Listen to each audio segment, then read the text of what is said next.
పెళ్లిని ఎలా ఆపాలో నాకు మంచి ఐడియా వచ్చింది. ఆ వీరాస్వామి నాయుడుతో మాట్లాడి వాళ్ళ మనుషుల్ని ఇంట్లోకి ఎంటర్ చేద్దాం. వాళ్లే పెళ్లి కొడుకుని వేసేస్తారు. వాళ్ళ తమ్ముడు చంపిన వాడి మీద రివెంజ్ తీర్చుకోవాలి కదా.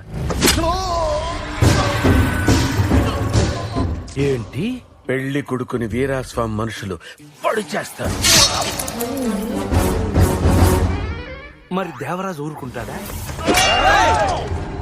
ఎన్నాళ్ళే హింస, ఎన్నాళ్ళే రక్తపాతం.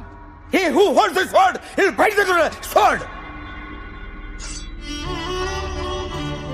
విన్న మీకు అర్థం కాకపోయినా కత్తులు దించేశారంటే మీలో ఇంకా మానవత్వం చచ్చిపోలేదన్నమాట.